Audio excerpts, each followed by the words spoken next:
Episode 265। पौन घंटे बाद हम उस जानी पहचानी सड़क पर थे जो कंवर पैलेस की तरफ जाती थी।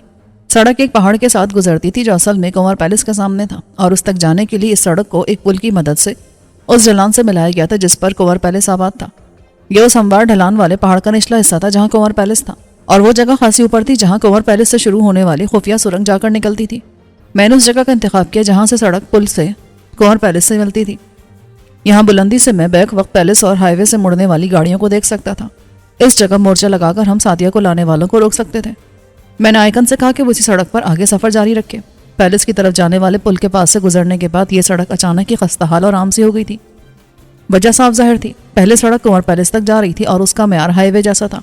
इस सड़क से कई कच्चे रास्ते दाएं बाएं निकल रहे थे, मगर ये खासे दूर थे। हम वापस आए और मैंने एक कच्चे रास्ते की तरफ इशारा किया। तुम इस पर गाड़ी ले जा सकते हो। क्यों ले जाए? उसने एतराज किया तो मैंने गहरा सांस लिया और लैपटॉप वाला बैग खोलते हुए उसे गाड़ी रोकने का हुक्म दिया। इस बार उसने तामील की। मैंने सिरंज में इंजेक्शन भरना शुरू किया तो उसने अगला सवाल किया, ये किसके लिए? क्या तुम बीमार है? नहीं, बीमार तुम हो, तुम्हें सवालात करने की बीमारी है। बीतू ने अकब से हाथ डालकर गर्दन से उसको जकड़ लिया। मैंने उसका हाथ खींचकर सीधा किया। उसका जिस्म मज़ाहमत के लिए सख्त हुआ तो नस खुद ब खुद उभर कर सामने आ गई। मैंने उसमें सुई दाखिल की और सारी दवा उसके जिस्म में इंजेक्ट कर दी। चंद मिनट बाद उसका जिस्म खुद ढीला पड़ गया। बीतू ने उसे छोड़ दिया। वो आंखें झपकाने लगा। मैंने 10 मिनट पूरे होने का इंतजार किया, फिर उससे कहा, अब तुम वही करोगे जो मैं कहूँगा? Yes sir. उसने सर हिला दिया। तुम एक तिब्बती भगोड़े हो। हाँ, मैं भगोड़ा हूँ। तुम इंडियन पिट्ठू हो। इस बार भी उसने इकरार किया। मैंने उससे कई ऐसी बातें कहलवाई जो वो नॉर्मल हालत में किसी सूरत नहीं कह सकता था। बीतू बहुत एंजॉय कर रहा था। वो मुझसे बोला, शोभी, ये दवा तो कमाल का है, हमको देना, वापस जाकर हम भी इंजॉय करेगा। कैसे? एक सफीर भाई को लगाएगा, फिर वो हमारी हर बात मानेगा, और एक मानी को लगाएगा। वो गेम में बेईमानी करता है, हम उसे बेईमानी नहीं करने देगा। बीतू ने अच्छा इस्तेमाल सोचा था, मगर ये वापसी के बाद की बात थी और मुमकिन है मोना और बाकी ख़वातीन भी फरमाइश कर देती कि उन्हें भी इंजेक्शन फराहम किए जाए ताकि शौहर कम से कम 24 घंटे के लिए उनके फरमा बरदार बन जाए। फिलहाल यहाँ के मसले ज़्यादा अहम थे। इस बार मैंने आइकन को लैंड क्रूजर उस कच्चे रास्ते पर चढ़ाने का हुक्म दिया तो उसने बिला चूंचरा तामील की। रास्ता गाड़ियों के लिए नहीं था, मगर ऊपर तंग होने से पहले एक जगह किसी कदर हमवार हुआ था और यहाँ गाड़ी को हैंड ब्रेक लगाकर और फिर उसके पहियों के नीचे पत्थर रखकर रोक दिया गया था। नीचे से गुजरने वालों की नज़रों से बचाने के लिए झाड़ियाँ काटकर उसके अकबी हिस्से में फैला दी गई थी। हम इन कामों से फारिग हुए तो आधा घंटा हो गया था। मैंने आइकन से कहा कि वो गाड़ी में रुके और होशियार रहे। मैं और भी तो असलहे वाला बैग उठाकर रवाना हुए। हमने सड़क पर आने के बजाय ऊपर पहाड़ से गुजरने को तरजीह दी। ये काम आसान नहीं था। यहाँ रास्ता नहीं था। पत्थरों, दरख्तों की उभरी हुई जड़ों और सरकती मिट्टी पर पांव रखकर आगे जाना पड़ रहा था। एक जगह गोल पत्थरों का ढेर था। बीतू ने उस पर पांव रखा ही था कि स्केट करता नीचे जाने लगा। मैंने बर वक्त उसका हाथ पकड़ लिया। फिर मैंने किसी कदर सख्त लहजे में कहा, देखकर अभी हम किसी चोट के चक्कर में नहीं पड़ सकते। सॉरी शोभी, अब हम देखकर चलेगा। जब हम छोटा था तो अपने भाइयों के साथ ऐसा गोल पत्थर पर चढ़कर फिसलता था, फिर गिरता था और चोट लगता था तो घर जाकर माँ से मार खाता था। तुमको अपने घर वाले याद आते हैं? पहले कम आता था शोभी, आप लोगों के साथ रहकर हमारा दुख कम हुआ, पर आजकल बहुत याद आता है। सच तो ये कि हम ये जगह देखने के वास्ते भी इधर आया। हम छोटा था तब इन पहाड़ों में फिरता था। हमारा बाप जानवर पालता था, वो हमको 4 साल की उम्र से बाहर ले जाता। हम 2-3 हफ्ते बाहर आता था बाप के साथ। बस तुम दोनों होते थे? नहीं, गाँव का बहुत सारा लोग होता था। बहुत सा जानवर लेकर चराता था। जब सर्दी खत्म होती तो हम यहाँ नीचे आता था, पर जब कुंवरों से लड़ाई हुआ तो इधर आना बंद कर दिया। उसका आदमी हमारे लोगों को मारता या जानवर उठाकर साथ ले जाता। कंवर पैलेस में तकरीबन सारे मुलाजमीन बीतू के कबीले के लोग थे जिन्हें ज़बरदस्ती अगवा करके यहाँ लाया गया था। अक्सर को बचपन में अगवा किया गया था और अब वो कुंवरों के गुलाम बन गए थे। लड़कों को तरबियत देकर मुलाजिम और गार्ड बना दिया जाता, जबकि औरतों को महल के कामों की तरबियत दी जाती। उनमें जो खूबसूरत होती वो उन लोगों की हविस का निशाना भी बनती। सफ़र के दौरान मैं कंवर पैलेस पर नज़र रखे था। मुझे उसके वसी पोर्च वाली जगह पर नज़र रखना थी, लेकिन वो ज़रा मगरिब की तरफ था। उसे देखने के लिए हमें ज़रा आगे जाना था। ये अच्छा ही था क्योंकि आगे जाकर ही हम बैक वक्त सड़क और पैलेस पर नज़र रख सकते थे। मैंने असलहे वाला बैग उठा रखा था, जबकि बीतू के शाने पर वो बैग था जिसमें पहले असलहा था और अब उसमें बीतू की शॉपिंग भरी हुई थी। मेरा ख्याल था उसने खाने पीने का सामान लिया होगा। बिलाखिर हम एक ऐसी जगह पहुंचे जहाँ सड़क तकरीबन 100 फुट नीचे थी और यहाँ से न सिर्फ पैलेस का बड़ा हिस्सा बल्कि ज़ेली सड़क भी हाईवे तक दिखाई दे रही थी। यहाँ सड़क 1 किलोमीटर तवील थी। अगर कोई गाड़ी इस पर मुड़ती तो उसे यहाँ तक आने में कम से कम 4-5 मिनट लग जाते, क्योंकि ये सड़क तंग थी और कई मकामात पर घूम रही थी। मैंने एक जगह मुंतखब की। ये चट्टान थी जो ऊपर से हमवार हो गई थी। उसकी जड़ में सामान रखा जा सकता था। उसके यहाँ से लुढ़कने का कोई खतरा नहीं था, जबकि चट्टान से नीचे کا نظارہ اچھی طرح کیا جا سکتا تھا۔ سب سے اہم بات یہ تھی کہ یہاں ڈھلان کم تھی اور اگر ہم نیچے جانا چاہتے تو 2 منٹ میں پہنچ سکتے تھے۔ بیتو نے اپنا بیگ رکھا تو میں نے پہلی بار اسے دلچسپی سے دیکھا۔ کیا بھر کر لائے ہو برخوردار؟ کیا کیا ہے اس میں؟ شوبی، بہت سارا سامان ہے جو کام آئے گا۔ وہ چٹان پر چڑھ گیا۔ یہاں سے تو سب صاف نظر آ رہا ہے۔ میں بھی اس کے برابر میں آ گیا، تبھی اس جگہ کو سلیکٹ کیا ہے۔ اسی لمحے 2 گاڑیاں ہائی وے سے سڑک پر مڑی۔ میں مضطرب ہو گیا۔ کاش کے دوربین ہوتی تو نگرانی میں آسانی ہوتی۔ کاش کیوں بولتا ہے، یہ ہے نا؟ بیتو نے ہنس کر کہا اور نیچے جھک کر بیگ اٹھا لیا۔ اس میں سے اس نے 2 عدد طاقتور دوربینیں نکالی۔ یہ لو شوبی۔ شاباش بیتو، آج تم نے واقعی کام دکھا دیا۔ میں نے بے اختیار اس کی پیٹھ تھپکی۔ پھر میں نے دوربین آنکھوں سے لگائی۔ یہ واقعی بہت طاقتور دوربین تھی۔ منظر یکدم سمٹ کر آنکھوں میں آ گیا تھا۔ تب میں نے دیکھا اگلی گاڑی کی فرنٹ سیٹ پر رامن تھا۔ اس کے ساتھ ڈرائیور کی وردی والا تھا اور گاڑی مرسیڈیز تھی۔ یہ کنور پیلس کی گاڑی تھی کیونکہ اس پر پیلس کا مخصوص نشان تھا۔ اس سے پیچھے والی گاڑی پولیس کی تھی۔ رامن کے سر پر پٹی بندھی تھی، لیکن وہ جس طرح بیٹھا تھا لگ رہا تھا کہ اسے کوئی ایسی چوٹ نہیں لگی کہ وہ لیٹ جاتا۔ گاڑی میں صرف وہی اور ڈرائیور تھا، جبکہ پیچھے آنے والی پولیس جیپ میں بھی 2 افراد تھے۔ ایک وردی کے نشانات سے انسپیکٹر لگ رہا تھا اور دوسرا ڈرائیور۔ ایسا لگ رہا تھا رامن بچنے کے بعد کسی اسپتال تک پہنچا تھا اور اس نے وہاں سے کنور پیلس رابطہ کیا تھا۔ اسے لینے گاڑی بھیجی گئی تھی اور پولیس شاید اسے بحفاظت پیلس تک چھوڑنے آ رہی تھی۔ بیتو بھی دوربین سے دیکھ رہا تھا۔ وہ بولا، شوبی، یہ ہم کو حیات لگتا ہے۔ وہی ہے، لیکن اس کا اصل نام رامن ہے اور یہ راہ کا سابق ایجنٹ ہے۔ کئی بار مجھ سے ٹکراؤ ہوا لیکن ہر بار بچ گیا۔ آخری بار میں نے اسے کھائی میں گرتے دیکھا تھا، یہ اس سے بھی بچ کر نکل آیا۔ یہ حرامی آسانی سے مرنے والوں میں سے نہیں ہے۔ شوبی، موقع ہے، اسے اڑانا دے۔ نہیں، ہم سعدیہ کے لیے آئے ہیں۔ یہاں کو ایسا کام نہیں کرنا جس سے اس کی واپسی مشکل ہو جائے۔ ٹھیک ہے، جیسا آپ کہیں۔ میں نے بیتو سے پوچھا، تمہیں خیال کیسے آتا دوربین کا؟ ہم وسیم بھائی کے ساتھ رہے، وہ ہم کو بتاتا رہا کہ کس مشن کے لیے کیا کیا ہونا چاہیے۔ جب ہم نے سوچا تو ہمارے ذہن میں دوربین اور دوسرا چیزوں کا خیال آیا تھا، کیونکہ اس وقت ہم دوربین سے گاڑیوں کا جائزہ لے رہے تھے، اس لیے مجھے دوسری چیزوں کا خیال نہیں آیا۔ چند منٹ بعد گاڑیاں چھوٹا پل کراس کر کے کنور پیلس کے مین گیٹ تک پہنچی۔ انہیں وہاں پوری تلاشی کے بعد اندر جانے دیا گیا۔ گیٹ پر جدید ترین سیکیورٹی تھی۔ وہاں یقیناً کیمرہ اور ہتھیاروں کی نشاندہی کرنے والا آلات بھی لگے ہوں گے۔ گاڑیاں اندر داخل ہوئی اور پورچ میں رکی۔ رامن گاڑی سے اترا تو اسے لنگڑاتے دیکھ کر مجھے خوشی ہوئی۔ اس کا ایک پاؤں شاید سخت بینڈیج سے سیدھا باندھا گیا تھا اور وہ اسے اٹھا کر چل رہا تھا۔ رامن اندر چلا گیا تو اس کے ساتھ انسپیکٹر بھی تھا، البتہ ڈرائیور نما کانسٹیبل اور مرسیڈیز کا ڈرائیور باہر رہے۔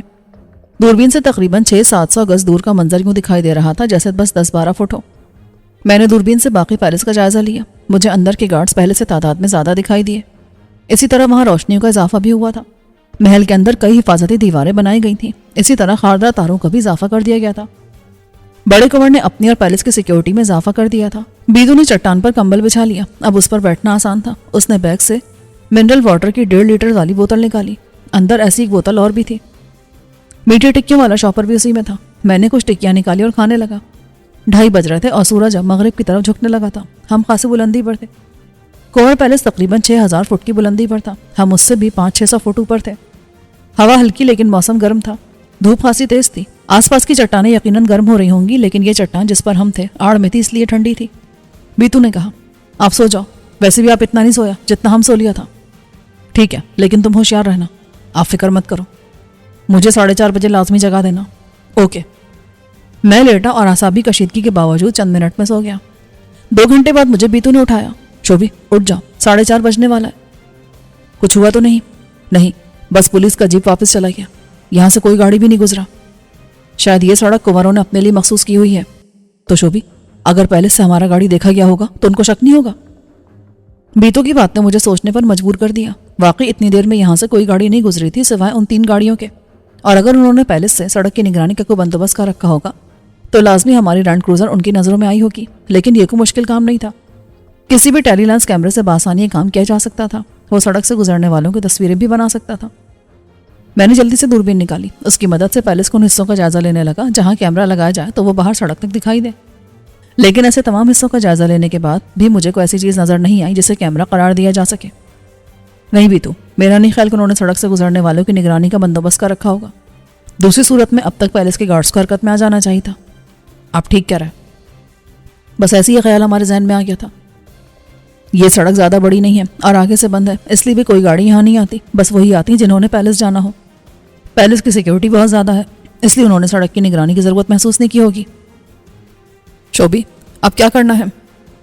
میری بڑے کنور سے بات ہوئی ہے، اس کا کہنا ہے کہ سعدیہ 6 بجے تک یہاں آئے گی۔ اس نے آپ کو بتا دیا؟ ہاں، کیونکہ اس کے خیال میں پاکستان میں ہوں. پہلی بار میں نے اسے پاکستان سے کال کی تھی، اس لیے وہ سمجھ رہا تھا کہ میں اس کی قید سے آزاد ہو کر پاکستان چلا گیا ہوں. اب اتنی جلدی واپس بھی آ جاؤں گا یہ اس نے سوچا بھی نہیں ہوگا. شوبی، دشمن کے بارے میں ایسا مت سوچو، وہ بھی وہ سوچ سکتا ہے جو آپ سوچ سکتا ہے. تم تو سمجھدار ہو گئے ہو. وہ ہنس پڑا. 5 بجنے والے تھے. میرا ارادہ تھا کہ لینڈ کروزر سڑک پر آ جائے تاکہ وقت ضرورت ہم اس سے فوری استفادہ کر سکیں. میں اوپر ہوتا ہوا اس جگہ پہنچا جہاں جیپ موجود تھی اور آئیکن اس میں آرام کرا تھا. میں نے اسے جگایا تو اس نے آنکھیں ملتے ہوئے کہا، آپ؟ مجھے نیند آ گئی تھی.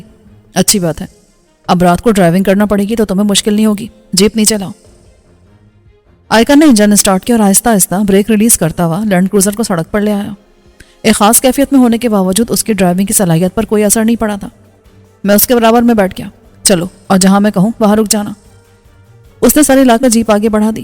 6:45 بجے میں نے جیپ ایک ایسی جگہ رکوائی جہاں سے کنور پیلس نظر آنے کا آغاز ہوتا تھا. تم یہی رکو گے اور جب پستول کے لگاتار 3 فائر سنو گے تو تم آگے آؤ گے. کیا کہا ہے میں نے؟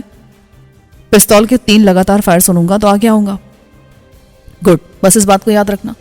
میں نیچے اترا لیکن سڑک سے آگے بڑھنے کے بجائے ذرا اوپر چڑھا اور آگے بڑھنے لگا. اس طرح پیلس سے کسی کی نظروں میں آنے کا امکان کم ہو گیا تھا. ویسے بھی میں شمال کی طرف والی ڈھلان پر تھا اور سورج مغرب کی طرف جھک رہا تھا. اوپر جنگل میں کسی قدر روشنی تھی لیکن جو جگہ سائے میں تھی وہاں تاریکی سی آ گئی تھی. اس کے مقابلے میں پیلس میں روشنی تھی اور وہاں سے کسی کا دیکھ لینا ممکن نہیں تھا. یہاں سے وہ چٹان زیادہ دور نہیں تھی، مشکل سے 200 گز کے فاصلے پر تھی جہاں بیتو اور میں نے مورچہ لگایا تھا. آئیکن جس جگہ رکا تھا وہاں سڑک یو ٹرن لے رہی تھی، اس لیے پیلس کی طرف سے جیپ دیکھ لیا جانا ممکن نہیں تھا جب تک کوئی اس موڑ تک نہ آ جاتا. میں اوپر چٹان تک آیا تو 6 بجنے میں 10 منٹ تھے. بیتو، اسلحہ نکالو اور ہر گن لوڈ کر لو. وہ اپنے کام میں لگ گیا. میں نے موبائل نکالا، اس پر سگنل تھے. پیلس کی وجہ سے اس علاقے میں موبائل نیٹ ورک کوریج تھی. میں نے عبداللہ کا نمبر ملایا. کال ملتے ہی میں نے کہا، میں بات کر رہا ہوں، تم اپنے موبائل سے بڑے کو کال کرو اور اسے سعدیہ کا پوچھو. اس نے مجھ سے کہا تھا کہ وہ 6 بجے تک یہاں آ جائے گی. کال ٹھیک 6 بجے کرنا. آپ کہاں ہیں؟ ایک محفوظ جگہ پر. میں 6:05 پر تمہیں کال کروں گا. لائن کاٹ کر میں نے اسلحہ دیکھا. ہم نے BSF کے لوگوں کا اسلحہ بھی سمیٹ لیا تھا. یہ G2 رائفل تھی. ہر گن کے ساتھ 2 عدد فاضل میگزین تھے. ان کے علاوہ 2 عدد روسی ساختہ AK-74 رائفلیں بھی تھیں. ایک امریکی ساختہ ریپیٹر تھا اور ایک عدد 7mm رائفل تھی. 4 عدد پستول اس کے علاوہ تھے. میں نے بیتو کی طرف دیکھا. ہم تو پورا اسلحہ خانہ لیے گھوم رہے ہیں. صرف اسلحہ خانہ نہیں، اور بھی ہے. بیتو نے دوسرے بیگ سے واکی ٹاکی کا ایک سیٹ نکالا. یہ چائنا کے بنے لیکن اچھی کوالٹی کے واکی ٹاکی تھے جن کی رینج تقریباً 300 میٹرز تک تھی اور کھلی فضا میں یہ رینج مزید بڑھ جاتی تھی. ان کا سائز ایک عام قسم کے موبائل سیٹ سے بڑا نہیں تھا اور یہ 2 عدد پینسل سیل سے کام کرتے تھے. بیتو اضافی سیل بھی لے کر آیا تھا اور یہ بہت اچھی قسم کے تھے. اس نے ایک واکی ٹاکی مجھے دیا. اب ہم دور رہ کر بھی بات کر سکے گا. ان کے علاوہ اور کیا ہے؟ اس نے بیگ سے جدید ترین LED ٹارچ لائٹس نکالی. یہ کئی موڈ پر کام کرتی تھی. یہ سرچ لائٹ بھی بن سکتی تھی اور عام ٹارچ بھی. یہ بھی پینسل سیل سے کام کرتی تھی. رات میں اشارے دینے والی لائٹس جو صرف مخصوص دائرے میں نظر آتی تھیں. رسیاں، چاقو، کلپس اور ہکس تھے جو کو پیمائی میں بھی کام آتے ہیں. ٹارچ بالشت بھر لمبی تھی اور آرام سے جیب میں آ سکتی تھی. بیتو نے ایک AK-47 شانے پر ٹانگی اور ریپیٹر لیا. ایک پستول اس نے کمر کی بیلٹ میں لگا لیا اور دوسرا سامنے لگایا. پھر وہ نیچے اتر گیا. اس نے کوئی 50 فٹ دور جا کر واکی ٹاکی پر زور سے کہا، شوبی، ہمارا آواز آتا ہے؟ بالکل آتا ہے. واکی ٹاکی کے بغیر بھی آ رہا ہے. بھائی، اس میں سرگوشی میں بات کی جاتی ہے. اچھا، اب ہم آہستہ بات کرے گا. بیتو نے نیچے سڑک پر ایک جگہ مورچہ جما لیا. یہ کنور پیلس کی طرف مڑنے والے حصے سے ذرا پہلے تھا. میں ہائی وے کی طرف دیکھ رہا تھا. 6 بج گئے تھے اور ابھی تک سڑک کی طرف سے کوئی گاڑی نمودار نہیں ہوئی تھی. بڑے کنور نے 6 بجے کا کہا تھا تو اس کا مطلب یہ نہیں تھا کہ اس کے آدمی ٹھیک 6 بجے سعدیہ کو لے آتے. ان کو تاخیر بھی ہو سکتی تھی. اچانک مجھے خیال آیا کہ کہیں سعدیہ کو پہلے ہی تو نہیں لے آیا گیا ہے اور بڑا کنور ہم سے جھوٹ بول رہا ہے کہ وہ 6 بجے تک آئے گی. یہ خیال خاصا پریشان کن تھا کیونکہ اگر ایسا تھا تو میری ساری پلاننگ فیل ہو جاتی اور اب سعدیہ کو کنور پیلس سے نکالنا ناممکن حد تک دشوار کام تھا. 6:05 پر میں نے بیتو سے کہا، اب مجھے مخاطب مت کرنا، میں عبداللہ کو کال کرنے لگا ہوں. ٹھیک ہے. میں نے عبداللہ کا نمبر ملایا. اس نے فوری کال ریسیو کی. میری اس سے بات ہوئی ہے. سعدی سے؟ میں نے بے ساختہ کہا، نہیں جناب، بڑے کنور سے. اس کا کہنا ہے سعدیہ کو لانے میں تاخیر ہو رہی ہے مگر وہ آج ہی کے دن پیلس پہنچ جائے گی. وہ دھوکہ دے رہا ہے. کیا کہہ سکتے ہیں. اور وہ کہہ رہا تھا کہ آپ تیار رہیں، اسی طرح آپ کو بھی 24 گھنٹے میں اس کے پاس پہنچایا جا سکتا ہے. اسے نہیں معلوم کہ میں پہلے یہاں موجود ہوں. جناب، میرا مشورہ ایک. کہو. آپ کوئی بھی فیصلہ جلد بازی میں مت کریے گا. بہت سوچ سمجھ کر کنور کے مطالبات ماننے کا فیصلہ کریے گا. میں نے بھی یہی سوچا ہے. सादिया बड़े कुंवर की बहन है और वो बहरहाल उस पर एक हद से ज़्यादा सख्ती नहीं कर सकता, खास तौर पर इस हालत में। पहले हम तस्दीक करेंगे कि सादिया उसके पास पहुंच गई है और फिर सोचेंगे कि अब क्या करना है। फिलहाल हमारे पास एक पत्ता है कि आप वहाँ नहीं हैं और आपको बड़े कुंवर तक पहुँचने में मुश्किलात का सामना है। लेकिन सवाल है कि हम वक्त लेकर क्या करेंगे। हम सब मिलकर सोचेंगे ना। वसीम पूछ रहा है कि राजकुंवर आपके हाथ से तो नहीं निकला? नहीं, तकरीबन हाथ में है। उसका कहना है कि राजकुंवर बहुत अहम है, वही हमें कामयाबी दिलाएगा, उसका हाथ में रहना ज़रूरी है। मैंने उसे जगह जमा करा दिया है, उम्मीद है वो 24 घंटे से पहले वहाँ से नहीं निकल सकेगा, और अगर मैं कामयाब रहा तो मुझे उसकी ज़रूरत नहीं होगी, लेकिन खुदा न खास्ता अगर नाकाम रहा तो फिर मैं उसे वहाँ से हासिल कर लूँगा। बड़े कुंवर ने कोई टाइम नहीं दिया। उसने कहा है कि उसने मेरा नंबर नोट कर लिया है और वो सादिया के आने पर मुझसे रब्ता करेगा। मैंने उससे वसीम बनकर बात की थी। ठीक किया तुमने, मेरे बारे में पूछ रहा था वो? हाँ, मैंने कहा कि सफ़र के दौरान आप ज़ख्मी हुए हैं और आपकी सेहत भी ठीक नहीं है। उसका तशवीर से बुरा हाल हो गया था। मैं हंस पड़ा। हाँ, इस वक्त मेरे माँ बाप से भी ज़्यादा उसे मेरी सेहत की फ़िक्र है। मैं उसके लिए कुर्बानी का बकरा जो हूँ। ओके, मैं फिर कॉल करूँगा। अगर कोई मसला हो तो मैं आपको कॉल कर लूँ? हाँ, लेकिन कोशिश करना सिर्फ इंतहाई इमरजेंसी में कॉल करो। मैंने कॉल काट कर मोबाइल को वाइब्रेशन पर सेट किया ताकि अब्दुल्ला या कोई और कॉल करे तो किसी गलत मौके पर यह बचकर मामला ख़राब ना कर दे। उस मोबाइल की बैटरी भी लॉन्ग लाइफ थी। एक बार चार्ज होने के बाद ये अब तक चल रही थी और उसके आधे सैलब भी बाकी थे। कॉल के दौरान मैं सड़क की तरफ भी देख रहा था और अब तक कोई गाड़ी नहीं आई थी। बड़े कुंवर के मुताबिक सादिया की आमद में ताखिर हो रही थी। रात होती तो हमारे लिए मुश्किल हो सकती थी। 6:30 बजे के बाद यहाँ अंधेरा होना शुरू हो जाता और 7 बजे तक मुकम्मल तौर पर माहौल तारीक हो जाता। अभी मैं सोच ही रहा था कि वॉकी टॉकी से बीतू की हल्की सी आवाज़ आई, शोभी। मैंने चौंक कर बटन दबाया। हाँ, आपका बात हुआ? हाँ हुई है, वो अभी तक नहीं आई। अब इस पर नाम मत लेना, ये आम फ्रिक्वेंसी पर काम करता है और जिसके पास FM रेडियो हो वो हमारी बात सुन सकता है। ओके, अब नहीं लेगा। इसका इस्तेमाल भी कम से कम करो। ऊपर आओ, तुमसे बात करनी है। चंद मिनट बाद वो मेरे सामने था। मैंने उसे अब्दुल्ला से होने वाली गुफ्तगू का खुलासा सुनाया और फिर कहा, तुम्हारा क्या ख्याल है, अगर किसी गाड़ी में सादिया को लाया गया तो हम उसे कैसे रोकें कि उससे ज़्यादा नुकसान ना हो? मेरा इशारा सादिया की तरफ है। हम गाड़ी को नाकारा कर देगा और फिर सादी के साथ आने वालों को उड़ा देगा। मेरे जहन में भी यही था, मगर प्लान की बात और होती है और जब उस पर अमल किया जाता है तो बात और हो जाती है। इम्कान यही था कि सादिया को एक गाड़ी में 2-3 अफराद के साथ लाया जाएगा, क्योंकि बड़े कुंवर के ख्याल में मैं तो पाकिस्तान जा चुका था और सादिया के लिए ज़्यादा सिक्योरिटी की ज़रूरत नहीं होगी। लेकिन हम सादी को छुड़ाने की कोशिश करेंगे तो ये 2-3 अफराद भी मुसल्ला मज़ाहमत करेंगे। सादिया गाड़ी में होगी, हमारी कार्रवाई से उसे नुकसान हो ये मुझे गवारा नहीं था। इसके लिए ज़रूरी था कि हम फुल प्रूफ प्लान बनाएं और गाड़ी इस तरह रोकें कि रोकने वालों को शक ना हो। अचानक मुझे ख्याल आया, बीतू जाकर आइकन से पूछो उसके पास कीलें हैं। अगर उसके पास कील ना हुआ तो? तब तुम उसके साथ जाकर पीछे वाले कस्बे से कीले लेकर आओ, जिनके सिरे चपटे होते हैं और ये मोटे रेडल टायर भी पंचर कर सकें। कस्बा यहाँ से आधे घंटे की मुसाफत पर है, तुम दोनों 1 घंटे में आ सकते हो। आइकन कहाँ है? मैंने जगह बताई। बीतू अपना बड़ा असलहा छोड़कर रवाना हो गया। 2 मिनट बाद मुखालिफ सिमत से जीप नमूदार हुई और तेजी से हाईवे की तरफ चली गई। अब्दुल्ला से बात करके मुझे उम्मीद हुई थी कि बड़ा कुंवर अगर धोखा नहीं दे रहा था तो सादिया की जल्दी आमद की उम्मीद नहीं थी। इसके बावजूद मैंने निगरानी का सिलसिला जारी रखा। 6:30 बजे तक नीचे सड़क साए में आ गई थी और जंगल वाला हिस्सा खासा तारीख हो गया था। कुछ देर जाती तो मुकम्मल तारीकी छा जाती। मेरे लिहाज से देखा जाए तो यही मौका मुनासिब था। उसी उधेड़बुन में वक्त सरक गया और सूरज पहाड़ों के पीछे चला गया। तारीकी इतनी तेजी से छाई कि जहां मैं था वहां चंद गज के बाद कुछ नजर नहीं आ रहा था। अब ऊपर टिके रहने का कोई फायदा नहीं था। मैंने सामान समेटा और उसे लेकर संभालता हुआ नीचे उस जगह आया जहां बीतू ने मोर्चा बना रखा था। अब हमें ऐसी जगह मोर्चा बनाना था जहां से बराह रास्त हाईवे से आने वाली गाड़ियों पर नजर रख सकें और उन्हें खासा पहले देख लें। यह जगह मुझे मुनासिब नहीं लगी थी, इसलिए मैं हाईवे की तरफ रवाना हो गया। सड़क भी तारीकी में आ गई थी और देख लिए जाने का डर ना था, इसलिए मैंने सड़क पर ही सफर किया और बिलाखिर उसके आखिरी हिस्से तक जा पहुंचा, जहां हाईवे के बाद तकरीबन 200 गज तक सड़क सीधी थी और हाईवे से गाड़ी मुड़ती नजर आ जाती थी। मैं दिल ही दिल में दुआ कर रहा था कि बीतू पहले आ जाए। मेरी दुआ कबूल हुई और आइकन की गाड़ी 7:30 बजे वापस आई। जब वो पास पहुंची तो मैं सड़क पर आ गया। मुझे देखकर वो रुक गए। बीतू नीचे उतरा। आप यहाँ क्यों आया? वो जगह रात में बेकार है, अब हमें यही मोर्चा लगाना होगा। कीले ले आए? हाँ बिल्कुल, जैसा आपने बोला था वैसे ही मिल गई हैं। उसने एक डब्बा निकाला। उसमें 25 पैसे के सिक्के के बराबर चपटे सिरे वाली 1.5 इंच लंबी कीलें थी। सिवाय गैर मामूली बड़े टायरों के यह हर टायर को पंचर कर सकती थी। आइकन तुम वापस जाओ और हाईवे पर दाएं तरफ मुड़कर तकरीबन 100 गज किसी जगह रुक जाओ।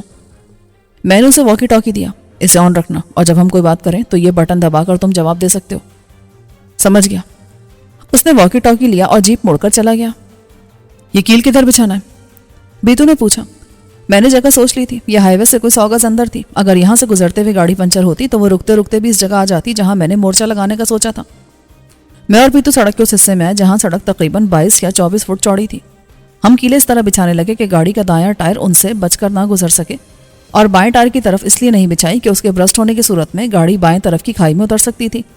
ये खाई खासी गहरी थी। डिब्बे में कोई 200 कीले थी और ये बीतू को कस्बे के हार्डवेयर की दुकान से बासानी मिल गई थी। आने जाने में पौन घंटा लगा था। बीतू ने एक काम भी किया था कि उसने थर्मोस लेकर वही होटल से चाय भरवा ली थी। साथ वो पराठे और आलू की तरकारी भी ले आया था। उसका पेट भर सकता था। इस वक्त हम ये नहीं खा सकते, अभी चाकू चौबंद रहने की जरूरत है, पर हम रह सकता है, आज हमारा भूख खुल गया है, उसने यकीन दिलाया। हम वापस आए तो बीतू खाने पर टूट पड़ा। मैंने हाथ रोक कर खाया, हालांकि पराठे गर्म और तरकारी बहुत लजीज और हल्की सी चटपटी थी। दोनों चीजें सरसों के तेल में पक्की हुई थी। डिनर करके हमने चाय पी। बीतू पेपर कप भी ले आया था। 8 बज रहे थे। अंधेरा होते सर्दी में इजाफा होने लगा था, मगर यह इजाफा ऐसा नहीं था कि हम ठिठुरने लगते। बीतू ने कहा, हम घास जमा करें, यह सर्दी से बचाता है। उन पहाड़ों पर जा बजा घास के सूखे पौधे खड़े थे। ये घास बारिश में उगती थी और जब चंद दिन बारिश नहीं होती तो पौधे खड़े खड़े सूख जाते थे। बीतू उनकी बात कर रहा था। मैंने मना किया, इसकी जरूरत नहीं है, हमें आराम नहीं करना, होशियार रहना है, इसलिए सर्दी अच्छी है। हम होशियार है, आप क्या आराम के लिए कह रहे हैं? नहीं यार, वापस जाकर एक ही बार आराम करेंगे। मैं अपनी राइफल चेक करने लगा। बीतू सड़क पर था। अचानक हाईवे की तरफ से रोशनी लहराई तो हम चौंकिन्ना हो गए। बीतू जरा आगे जाने लगा कि मैंने उसे रोक दिया। वापस आओ, अगर एक कील से बच गया तो? हाईवे से मुड़ने वाली गाड़ी की रफ्तार खासी तेज थी। चंद सेकंड में वो उस जगह पहुंची जहां कीलें बिछी थी। अचानक एक हल्के से धमाके के साथ गाड़ी लहराई और फिर पहाड़ की तरफ आई। रफ्तार की वजह से ड्राइवर ब्रेक नहीं लगा सका था। गाड़ी ढलान पर चढ़ी और फिर उलट गई। अब वो पहलू के बल ढलान से रगड़ती आगे आ रही थी। देखते ही देखते वो हम तक आ गई। हम पीछे हुए, वरना घसीटती गाड़ी की जद में आ जाते। ये 4 व्हील ड्राइव थी। उसका निचला हिस्सा हमारे सामने था और कैबिन वाला हिस्सा पीछे था। जैसे ही गाड़ी रुकी हम उसकी तरफ दौड़े। मैंने और बीतू ने टॉर्च रोशन कर ली। सामने आते ही ड्राइविंग सीट पर एक शख्स दिखाई दिया। उसने रोशनी देखते ही एक पिस्तौल सामने किया था। मैंने बेख्तियार उस पर गोली चला दी। गोली विंड स्क्रीन से गुजरती उसके सीने में उतर गई। वो झटका खाकर सीट बेल्ट से बंधे बंधे साकित हो गया। बीतू घूमकर पिछले हिस्से में झांक रहा था। मुझे सादिया की फिक्र थी कि गाड़ी उलटने से उसे कोई तकलीफ ना हो। बीतू भी बेताबी से उसको आवाज दे रहा था। अचानक अंदर से एक फायर हुआ। बीतू घूम कर गिरा। मेरा दिल रुक गया, मगर फौरन ही बीतू रेंगता हुआ मेरी तरफ आया। छत से आने वाली गोली बीतू को लगी थी, मगर दाएं शाने में। उसने सरगोशी में कहा, अंदर कोई है। गोली चलाने वाले ने छत से गोली मारी थी, जो सुराख करती बीतू के शाने में उतर गई थी। बीतू ने जख्म कसकर दबा रखा था ताकि खून ना बहे, और आफरीन है, उसने जरा भी आवाज नहीं निकाली थी। अगर वो सादिया को आवाज देने की गलती ना करता तो अंदर मौजूद फर्द को पता ना चलता। अपने साथी के मारे जाने के बाद उसने बेधड़क फायर किया था। अब हम उस पर अंधाधुंध फायरिंग नहीं कर सकते थे। बीतू ने सरगोशी में कहा, सादिया अंदर है। मैंने टॉर्च की रोशनी में उसका जख्म देखा। गोली अंदर ही थी और खून बहुत तेजी से नहीं बह रहा था। मैंने अपना रुमाल उसके जख्म पर रखा और अपनी शर्ट का दामन फाड़कर उसकी पट्टी सी बनाकर बीतू के जख्म पर बांध दी। बीतू का हाथ और जिस्म का दायां हिस्सा खून से भर गया। यकीनन उसे तकलीफ हो रही थी, मगर वो इसका इजहार नहीं कर रहा था। पट्टी के बाद उसने उल्टे हाथ से राइफल थाम ली। वो राइट हैंडर था। उल्टे हाथ से पिस्तौल का इस्तेमाल बेकार था। हाँ, राइफल इस्तेमाल की जा सकती थी। उसने सरगोशी में पूछा, अब क्या करना है? मैंने साइलेंसर लगा पिस्तौल इस्तेमाल किया और अंदर मौजूद फर्द ने छोटी कैलिबर का पिस्तौल इस्तेमाल किया था, इसलिए आवाज़ कम थी। मगर क्या कहा जा सकता था कि ये फायर की आवाज़ पैलेस तक पहुंची हो और वहां से गार्ड आने वाले हो। उससे पहले पहले हमें अपना काम करना था। मैंने वॉकी टॉकी पर आइकन से रब्ता किया। क्या तुम मेरी आवाज़ सुन रहे हो? हाँ साहब। तुम गाड़ी हाईवे से अंदर ले आओ, मगर 50 गज के बाद रुक जाना, उससे आगे कीले बिछी हैं, समझ गए? समझ गया साहब। मैंने वॉकी टॉकी जेब में डाल लिया। मैं बहुत हल्की आवाज़ में बात कर रहा था, इसलिए इम्कान था कि आवाज़ गाड़ी में मौजूद फर्द तक नहीं जा रही होगी। इस दौरान में एक तरकीब समझ में आ गई। गाड़ी उलटनी होगी। तुम पीछे हट जा पीतू, मैं ये काम करता हूँ। हम ठीक है, एक हाथ से काम कर सकता है। बहस का वक्त नहीं था, इसलिए मैंने बात मान ली। ठीक है, तुम फ्रंट सीट वाली तरफ आओ, मैं पीछे से धक्का देता हूँ, और धक्का देते ही फौरन ढलान पर दरख्त की आड़ में चले जाना। वहां से टॉर्च की रोशनी गाड़ी की पिछली सीट पर डालना, ठीक है? हम गाड़ी के निचले हिस्से की तरफ आए। ये पहले ही किसी कदर तिरछा था, क्योंकि गाड़ी ढलान पर भी चढ़ गई थी। मैंने बीतू की तरफ देखा और सर हिलाते हुए पूरी कुव्वत से गाड़ी को धक्का दिया। बीतू ने भी हस्बे तौफीक मदद की। गाड़ी चरचराकर एकदम छत के बल गिर गई। बीतू वापस भागा। मैं किसी कदर अकबी सिमत में हो गया। अंदर मौजूद फर्द ने गोलियां चलाई, मगर हम उसके सामने नहीं थे। फिर बीतू ने दरख्त की आड़ में होते हुए टॉर्च की रोशनी गाड़ी की अकबी सीट पर डाली और एक लहू लहान मर्दाना चेहरा सामने आया। वो बाहर निकलने की जद्दोजहद कर रहा था। मेरी मौजूदगी महसूस करके उसने हथियार वाला हाथ आगे किया था कि मैंने उसे शूट कर दिया। गोली उसके सर पर लगी और वो फौरन मर गया। फिर मैं तेजी से दूसरी तरफ आया और टॉर्च की रोशनी अंदर डाली। ایک چادر پوش گول مول سا ہو کر پڑا تھا. مجھے وہ سعدیہ لگی. میں نے بے اختیار اس پر سے چادر ہٹائی. مجھے جھٹکا لگا. میرے سامنے راج کنور تھا. وہ سہمی ہوئی نظروں سے مجھے دیکھ رہا تھا. اس گاڑی میں راج کنور تھا تو پھر سعدیہ کہاں تھی؟ اسی لمحے آسمان کی طرف سے ہیلی کاپٹر کا شور سنائی دیا. میں نے پلٹ کر دیکھا. ایک ہیلی کاپٹر کنور پیلس کے ہیلی پیڈ پر اتر رہا تھا.